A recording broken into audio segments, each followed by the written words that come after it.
రైతాంగానికి 7,500 రూపాయల రైతు భరోసాను వెంటనే చెల్లించాలని చెప్పి కోరుతా ఉన్నాం.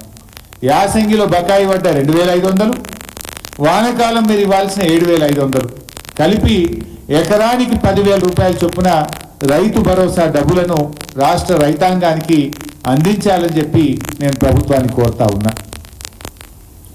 అదేవిధంగా ఇవాళ బోనస్ విషయంలో స్పష్టత ఇవ్వాలి. బట్టి గారు మాట్లాడుతూ ఓ మాట అంటున్నారు. బట్టి గారు ఏమంటున్నారంటే ఆయన బోనస్ సన్న వడ్లతో ప్రారంభిస్తున్నాము అని ఒక సన్నాయి నొక్కులు నొక్కారు ఇవాళ ప్రెస్ మీట్లో. సన్న వడ్లతో ప్రారంభిస్తున్నామంటే మరి దొడ్డు వడ్లు ఎప్పటి నుంచి కొంటారో సూటిగా చెప్పండి.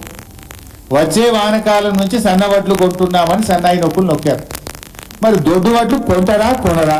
కొంటే ఎప్పటి నుంచి కొంటారో సూటిగా రాష్ట్ర రైతాంగం పక్షాన్ని అడుగుతా ఉన్నా, రాష్ట్ర రైతుల అడుగుతా ఉన్నారు. ఎప్పటి నుంచి దొడ్డు వడ్లు కొంటారో కూడా మీరు స్పష్టత ఇవ్వాలని చెప్పి నేను రాష్ట్ర ప్రభుత్వాన్ని డిమాండ్ చేస్తా ఉన్నా. మరి వడ్ల గురించే మాట్లాడుతున్నారు. మీ మేనిఫెస్టోలో చాలా విషయాలు చెప్పారు.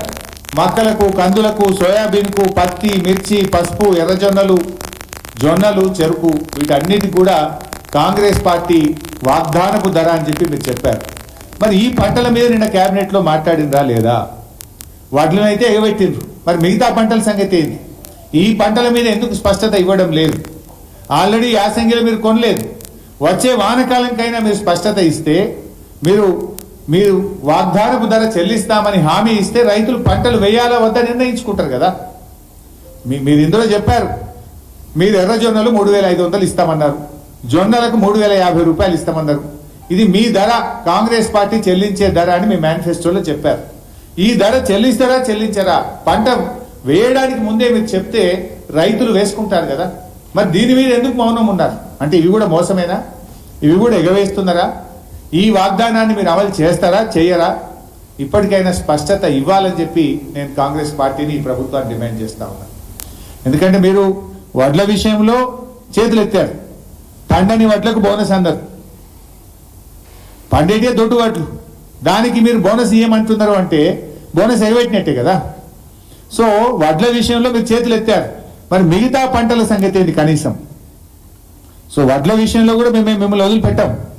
డెఫినెట్గా రాష్ట్ర రైతాంగం పక్షాన ఇప్పటికే మా కేసీఆర్ గారి పిలుపు మేరకు అన్ని నియోజకవర్గ కేంద్రాల్లో ధర్నాలు జరిగినాయి. రాబోయే రోజుల్లో పోరాటాలు ముమ్మరం చేస్తాం. అన్ని రకాల వడ్లకు 500 బోనస్ వచ్చేదాకా రాష్ట్ర రైతాంగాన్ని ఏకం చేస్తాం. రైతుల పక్షాన వివిధ రూపాల్లో పోరాటాలు చేస్తాం. రేపు శాసనసభలో కూడా ఖచ్చితంగా రైతుల విషయంలో గట్టిగా ఈ ప్రభుత్వాన్ని నిలదీస్తాం, ఒత్తిడి కూడా పెంచుతాం. అదేవిధంగా ఈరోజు మళ్ళీ నేను కోరుతా ఉన్న వ్యవసాయ శాఖ మంత్రిని, గౌరవ ముఖ్యమంత్రి గారిని, మరి వరి విషయంలో మీరు ఎలాగూ రైతులకు మోసం చేశారు. మిగతా పంటల సంగతి ఏంది?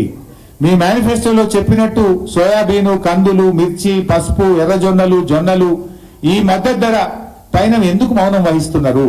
మీ మౌనం ఎగవేతకు అర్థమా? మీ మౌనం ఏ రకంగా ప్రజలు తీసుకోవాలి? మిగతా పంటలకు కూడా మీరు ఇచ్చిన హామీ ప్రకారం ఈ వానకాలం నుంచి కాంగ్రెస్ పార్టీ ఇచ్చిన వాగ్దానపు ధర రైతాంగానికి చెల్లించాలని, దీని మీద స్పష్టత ఇవ్వాలని నేను ప్రభుత్వాన్ని డిమాండ్ చేస్తా ఉన్నా. ఈరోజు బట్టి గారి మాటలు వింటే ఒకటైతే అర్థమైపోయింది, ఈ బట్టి గారి మాటలన్నీ వట్టి మాటలని, బోనస్ అంతా బోగస్ అయిందని మాత్రం ఇవాళ రాష్ట్ర రైతాంగానికి అర్థమవుతా ఉంది.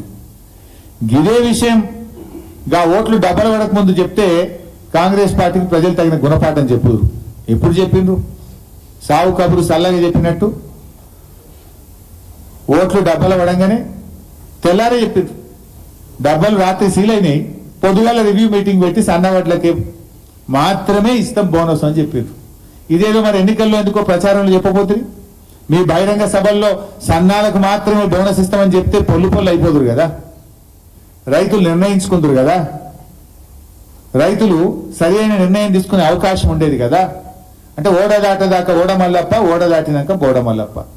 డబ్బల ఓట్లు పడేదాకానేమో వడ్లకు బోనస్ అన్నారు, డబ్బలలో ఓట్లు పడి సీలు పడంగానే సన్నాలకు మాత్రమే బోనస్ అంటున్నారు. ఇది రైతులను మోసం చేయడం కాదా?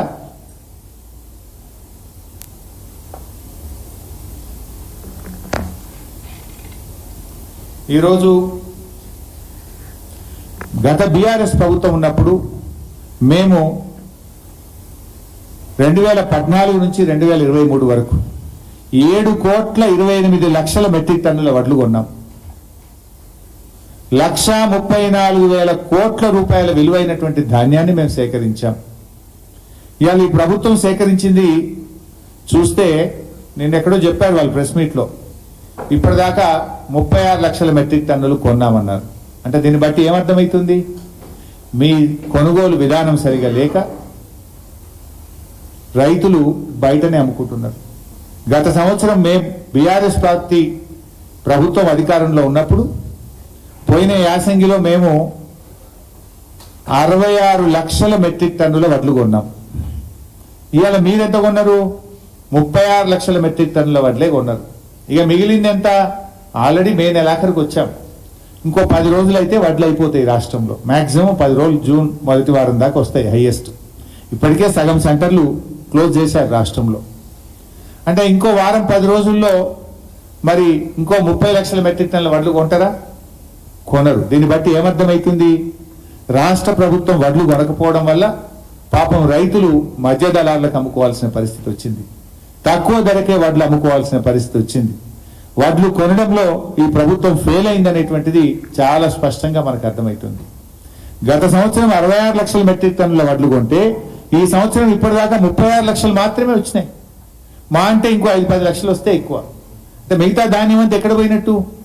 మిగతా ధాన్యం ప్రభుత్వ కొనుగోలు విధానం సరిగా లేక రోజుల తరబడి ఎదురు చూసి ఈరోజు రైతులు దళారులకు వడ్లు అమ్ముకునే పరిస్థితి, తక్కువ ధరకే అమ్ముకునేటువంటి పరిస్థితి. ఇలా ఏ సెంటర్లో పోయినా 4 కిలోలు 5 కిలోలు తరుగు పెడతా ఉన్నారు. తరుగు పెట్టకపోతే మిల్లులలో దించుకుంటలేరు. రోజుల తరబడి పడిగాపులు కాస్తున్నారు. ఇవాళ జగిత్యాల నుంచి కూడా ఇందాకనే వార్త వస్తూ ఉండే, 25 రోజుల నుంచి రైతులు జగిత్యాల సెంటర్లో ఎదురు చూస్తూ ఉంటే అక్కడ పోయిన రైతుల మీద సెంటర్ నిర్వాహకులు, అధికారులు నోటికొచ్చినట్టు రైతులు తిట్టారట. రైతులు బాధపడి ఆర్డీఓ ఫిర్యాదు చేస్తే ఆర్డీఓ గారు వెళ్ళి ఆ సెంటర్ నిర్వాహకుడి మీద చర్యలు తీసుకున్నారు.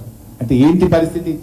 25 రోజులు సెంటర్లలో పడిగాపులు కాస్తున్నారు. ఎండకు వానకు, ఎండకు ఎండుతున్నారు రైతులు, వానకు తడుస్తున్నారు. అయినా వడ్లు కొనే పరిస్థితి లేదు.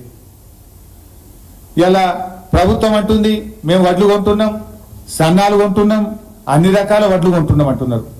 నాకు ఇప్పుడే మెదక్ నుంచి ముత్తాయికోట గ్రామం, మెదక్ మండలం ముత్తాయికోట గ్రామం నుంచి ఒక రైతు ఫోన్ చేసినాడు. రైతు పేరు ఊలం సాయిలు, ఎల్లబోయిన సత్యనారాయణ, ఊలం సాయిలు, ఊలం బాలయ్య, శ్రీపతి సాయిలు, దాదాపు 30 మంది రైతులు ఒక దగ్గర ఉండి నాకు ఫోన్ చేసినారు. వాళ్ళ వడ్లు 20 రోజులకు కొన్నారు సార్. కొన్న తర్వాత మెదక్ రైస్ మిల్లులు ఎవరు కూడా తీసుకోకపోతే 150 కిలోమీటర్ల దూరంలో బెజ్జంకి మండలంలో రైస్ మిల్లుకు వడ్లు పంపారట. బెజ్జంకి మండలంలో ఒక రైస్ మిల్కు వడ్లు పంపారు. లారీ మొన్న రాత్రి పోయింది. మొన్న రాత్రి పోయిన లారీ ఈ నిమిషానికి కూడా వడ్లు దించుకుంటలేదు. లారీ డ్రైవర్ నంబర్ తీసుకొని ఇప్పుడే నేను ఫోన్లో మాట్లాడాను, మీకు కూడా వినిపిస్తాను. లారీ డ్రైవర్ పేరు Prabhakar Reddy. Lorry number AP04Y1902.